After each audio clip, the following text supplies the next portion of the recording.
আসসালামু আলাইকুম। সবাই কেমন আছেন? আশা করি ভালো আছেন। আমরা সবাই একসাথে আজকে বের হয়েছি।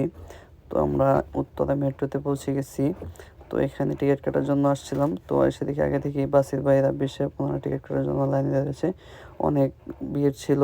তো আমরা খুব সহজেই টিকিটটি পেয়ে গেছি। কারণ বাসের ভাইয়েরা বেশ আগে থেকে দাঁড়িয়েছিল।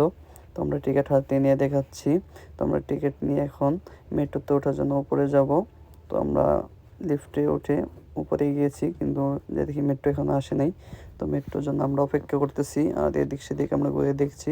ইতিমধ্যে প্রচুর লোক চলে আসছে, যার কারণে আরও আমরা এদিক সেদিক ঘুরে দেখতেছি। তো আমরা কে কী করবো সেই ভাব নেই, চিন্তা করতেছি। তো ইতিমধ্যে মেট্রো চলে আসছে। মেট্রোতে ওঠার পরে কি বন্ধু সিট পাইলা না? সিট পাও নাই? বয়স্ক মহিলাকে দিয়ে দিছি। আপনি সচেতন মানুষ, আমরা মহিলা ডাক্তার সাহেব, ডাক্তার সমাজ সেবা কেন্দ্রীয় সমাজ সেবা একটু দাঁড়ায় গেলে বুঝতে পারবো আসলে কি আছে। সাইডের ভিউগুলো দেখতে সাইডে ভিউর জন্য তুমি দাঁড়ায় যাও না, তো ওই সাইডে ভিউটা দেখি। আমার কিছু কম নাই। আমি আসলে কথা বলছি ছিলাম, আসার পর আমি সিটও পাইছি, কিন্তু আমি একটা বয়স্ক মহিলাকে সিটটা দিয়ে দিই। সাবাবাস মানবতা দেখে মানে ছিল একজন, উনি নেমে গেছে। আছে আছে। আসলে আমরা মেট্রোতে ওঠার পরে সিট পাইনি, অনেক লোকের চাপ ছিল।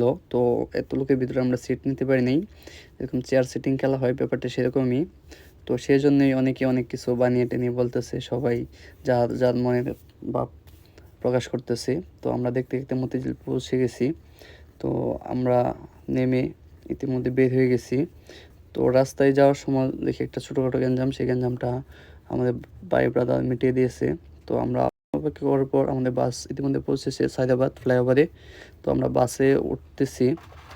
বাসে উঠে আমাদের ট্যুরটা অনেক লং হবে, সেই জন্য আমরা বাড়লাম না। ইতিমধ্যে আমরা আমাদের গন্তব্যস্থলে পৌঁছে গেছি। তো সবাই দোয়া করবেন, সুস্থ থাকবেন, ভালো থাকবেন। বিস্তারিত জানতে পারবেন কোথায় গিয়ে।